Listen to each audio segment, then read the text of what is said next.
Break के बाद एक बार फिर आपका स्वागत है। इस वक्त वो तमाम दर्शक जो राजधर्म देख रहे हैं वो या तो किसी एग्जाम की तैयारी कर रहे होंगे या फिर कभी ना कभी अपनी जिंदगी में उन्होंने किसी एग्जाम की तैयारी तो जरूर की होगी। युवा सालों लगा देते हैं एक एग्जाम की तैयारी में ताकि एग्जाम में पास हो जाएं। एग्जाम में पास होंगे तो फिर नौकरी पक्की होगी, नौकरी लगेगी तो फिर उनका भविष्य सुरक्षित होगा और भविष्य सुरक्षित तो जिंदगी आसानी से कटेगी। लेकिन इन मेहनतकश युवाओं को कड़ी लगन के बदले आखिर क्या मिलता है? पेपर लीक, एग्जाम कैंसिल और अगर पेपर हो भी जाए तो मुन्ना भाई जैसे लोग नकल माफियाओं की मदद से नौकरी पा लेते हैं और मेहनतकश युवा ऐसे ही अपनी बारी का बस इंतजार करते हुए रह जाते हैं। चाहे हरियाणा हो, बिहार हो, राजस्थान हो या फिर उत्तर प्रदेश हो, हर जगह की कहानी बस एक ही जैसी। आज सरकार के लिए ये कंपटीशन एग्जाम करवाना सबसे बड़ा चैलेंज हो गया है। कैसे नकल माफिया का गिरोह काम करता है, कैसे वो सरकार की पूरी व्यवस्था की आंखों में धूल झोंकने में कामयाब होते हैं, ये सब आपको बताऊंगी। लेकिन उससे पहले हरियाणा के नूह की एक तस्वीर आपको दिखाती हूँ। हरियाणा के एक ही एग्जाम सेंटर की ये दो तस्वीरें हैं। एक तस्वीर कल की है, वहीं दूसरी तस्वीर आज की है। जी हां, आज ही की, 24 घंटे भी नहीं हुए इस तस्वीर को आए हुए सामने। इन दोनों तस्वीरों में कुछ भी फर्क नहीं है। हरियाणा के इस एग्जाम सेंटर में कल नकल की तस्वीर वायरल हुई थी। इसके बाद उम्मीद जगी थी कि प्रशासन इसे सबक लेगा और आज कुछ अलग तस्वीर देखने को मिलेगी। लेकिन आज भी इस स्कूल में जमकर चीटिंग हुई। नकल कराने वालों को पुलिस खेतों में दौड़ाती हुई नजर आई, लेकिन क्या फायदा हुआ? तैयारी तो नकल होने से पहले की होनी चाहिए थी। नकल तो हो गई, अब दौड़ाते रहिए भले ही खेतों में। ये तस्वीर हरियाणा के नूह जिले के तावड़ू शहर की है, जहां अभी 10वीं और 12वीं के बोर्ड के एग्जाम चल रहे हैं। इस दौरान यासिन मेव सीनियर सेकेंडरी स्कूल और चंद्रावती स्कूल में जमकर नकल हो रही है। 10वीं 12वीं की बोर्ड परीक्षाओं में नकल कराने का जिम्मा उठाया है। सोचिए जरा, इसकी भी जिम्मेदारी होती है। जिम्मा उठाया है स्पाइडरमैन ने। ये देखिए जरा इस तस्वीर को। अब इस तस्वीर को देखकर हंसूं या रोऊं, क्या करूं? जरा देखिए तो, कैसे स्पाइडरमैन की तरह दीवार पर चढ़ गया। इसीलिए दीवार पे भी चढ़ गए, इसलिए इनको नाम स्पाइडरमैन का दिया गया है, क्योंकि अपनी जान को जोखिम में डालकर ये कर रहे हैं। अब जरा गिनती कीजिए कितने स्पाइडरमैन है।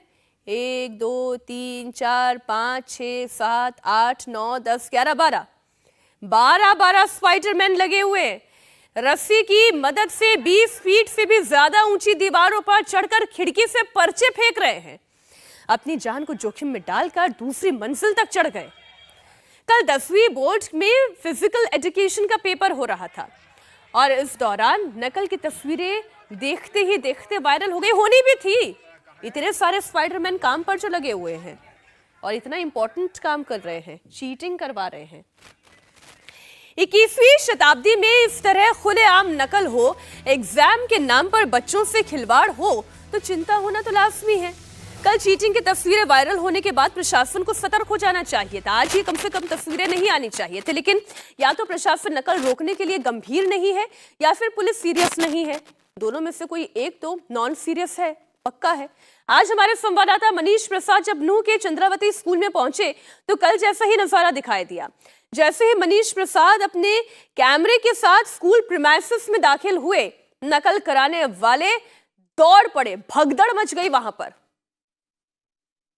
जहां पर एग्जामिनेशन सेंटर था वहां पर इस समय हरियाणा पुलिस की टीम ने रेड किया है और जितने भी खेतों में लोग थे जो चीटिंग करवाने के लिए यहां पर आए थे उनको भगाया जा रहा है। और ठीक सामने भागते हुए यहां पर जितने भी उनके लोग थे जो कि यहां पर चीटिंग करवा रहे थे या फिर करवाने की मंशा से आए थे, उन सभी को यहां से भगाया गया है। ये वो फर्रे हैं, पेपर्स हैं, चिट्स हैं जिनको वो लेकर आए थे और अपने साथ यहां पर वो देखिए दीवार के ऊपर चढ़े हुए हैं। वो ये एग्जामिनेशन सेंटर है और एग्जामिनेशन सेंटर के साथ की जो दीवार है उसके ऊपर भी यहां पर चढ़े हुए हैं और पुलिसकर्मी जो यहां पर हैं वो उनको खदेड़ रहे हैं, यहां से भगाने की कोशिश कर रहे हैं। जहां पर एग्जामिनेशन हॉल था उसके ऊपर भी इस समय पुलिसकर्मी तैनात हैं। चारों तरफ यहां पर खेतों के अंदर जो दीवारें हैं उन दीवारों से टाप टाप के लोग भागने की कोशिश कर रहे हैं, जो कि यहां पर तारों के जरिए, सरियों के जरिए ये कोशिश कर रहे थे कि यहां पर आ सके। जो ऊपर दीवार है उस दीवार के ऊपर चढ़े हुए हैं, पत्थर मार रहे हैं। ऊपर से पुलिस वाले जब खदेड़ रहे हैं उनको, तो उसके बाद वो काफी ज्यादा उपद्रव मचाने की यहां पर कोशिश कर रहे हैं। इसीलिए एग्जामिनेशन हॉल के आसपास का जितना भी एरिया है, उन सभी एरियाज में कोई भी चीटिंग करवाने के लिए यहां पर ना आए, इस बात का ध्यान रखा जा रहा है। और इसीलिए अब भीड़ को पूरी तरह से तितर बितर किया जा रहा है। और यहां पर चारों तरफ खेत जो हैं, उन खेतों के अंदर पुलिस कर्मी और साथ में जो यहां पर परिवार के लोग या फिर आपको याद होगा जब आपने कभी 10th और 12th की बोर्ड परीक्षा दी थी तो फ्लाइंग स्काउट्स आया करते थे, जो क्लास में चेकिंग करते थे कि कहीं कोई स्टूडेंट चीटिंग तो नहीं कर रहा है। यहाँ पर फ्लाइंग स्काउट्स नहीं है, यहाँ पर खुद नकलची ही फ्लाइंग स्काउट्स बनकर आ गए हैं, जो स्पाइडरमैन बनकर नकल करवा रहे हैं। अब एक तस्वीर और आपको दिखाती हूँ। इन तस्वीरों को देखकर आपको ऐसा नहीं लगता नकल कराने वालों पर पुलिस या प्रशासन का कोई खौफ ही नहीं है?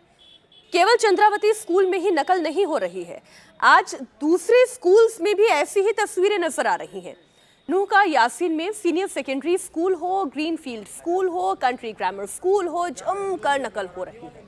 कोई छत पर चढ़ा हुआ है, कोई खिड़कियों से पर्चे फेंक रहा है।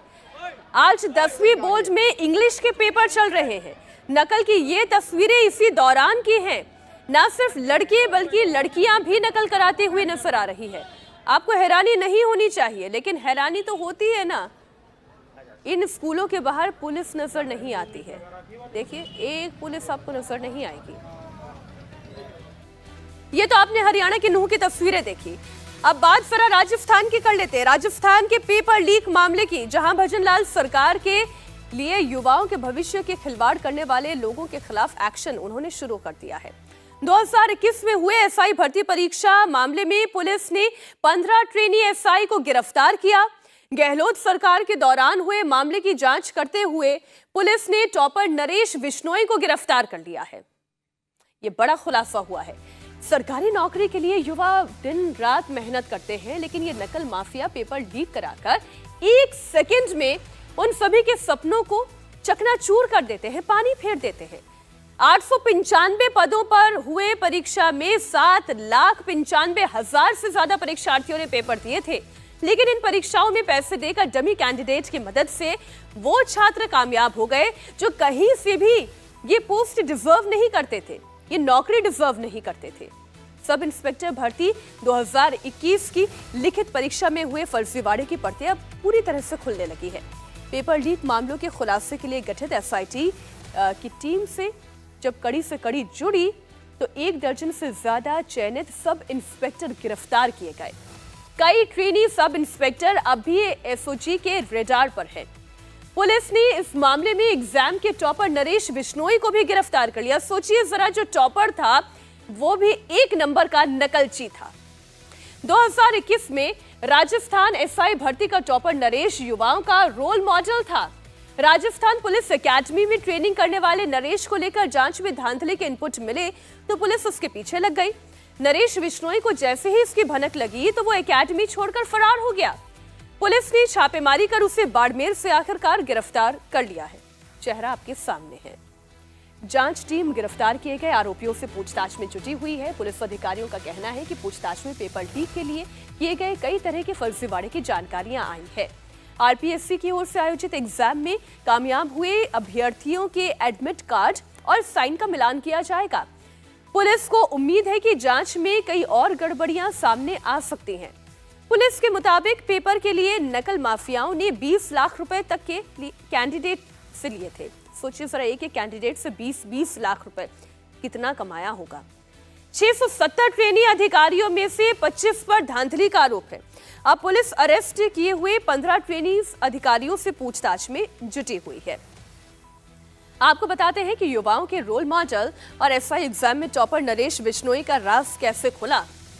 2023 में राजस्थान के मुख्यमंत्री बने भजनलाल शर्मा और सत्ता में आने के बाद उन्होंने पेपर लीक मामले की जांच के लिए एसआईटी का गठन किया।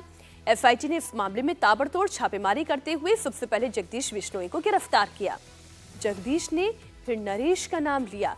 क्या कहा था उसने, पूरा सिलसिला आपके सामने रखते हैं। 16 प्रशिक्षणरत एसआई प्रोबेशनर एसओजी ने ला के पूछताछ किया है इस भर्ती में पेपर आउट से संबंधित। उसमें 14 लोगों की जो जुर्म में शरीक होना कन्फर्म हो गया है। 2 लोगों के बारे में अभी अनुसंधान चल रहा है। जो सिलेक्ट हुए थे सब इंस्पेक्टर प्रोबेशनर के रूप में, लेकिन उन्होंने ज्वाइन नहीं किया, वो ऑलरेडी हमारे दूसरे मुकदमों में जुडिशियल कस्टडी में है। राजेंद्र यादव जो हर्षवर्धन मीना के साथ नेपाल से पकड़ा गया था, और अशोक नाथावत जो सीनियर टीचर पेपर लीक में अभी पुलिस रिमांड पे है। एक और राजस्थान में एक्शन जारी है तो वहीं यूपी सरकार भी नकल माफियाओं के खिलाफ सख्त है। यूपी पुलिस ने पेपर लीक मामले में 7 लोगों को गिरफ्तार किया। सीएम योगी ने कहा कि दोषियों को बख्शा नहीं जाएगा और राज्य में ताबड़तोड़ एक्शन जारी है। पेपर लीक और नकल का दोषी पाए जाने वालों के खिलाफ राज्य सरकारों ने सख्त कानून बना लिया है। राजस्थान में कम से कम 10 साल और अधिकतम उम्र कैद की सजा का प्रावधान है। साथ ही कम से कम 10 लाख से 10 करोड़ रुपए तक का जुर्माना भी लगाया जा सकता है। अगर दोषी जुर्माना नहीं देता तो 2 साल से ज्यादा जेल की सजा काटनी पड़ेगी। उत्तराखंड में भी पेपर लीक और नकल के खिलाफ उम्र कैद का प्रावधान है। कम से कम 10 साल जेल और 10 लाख से लेकर 10 करोड़ तक के जुर्माने का प्रावधान रखा गया है। साथ ही ये कानून गैर जमानती है। गुजरात में पेपर लीक के दोषियों के खिलाफ 3 से 10 साल की सजा का प्रावधान है। 1 लाख से 1 करोड़ रुपए तक का जुर्माना लगाया जाता है। वहीं पेपर खरीदने वाले छात्रों को भी 2 से 10 साल की सजा हो सकती है। पेपर लीक के आरोपियों को जमानत नहीं मिलती। हरियाणा में दोषियों को 7 से 10 साल जेल की सजा काटनी पड़ेगी और 10 लाख रुपए तक का जुर्माना देना पड़ सकता है। इतना ही नहीं, उनकी प्रॉपर्टी नीलाम कर नुकसान की भरपाई भी करने का प्रावधान है। अगर नकल करते पकड़े गए तो छात्रों पर भी 5,000 का जुर्माना है और 2 साल की सजा उन्हें हो सकती है।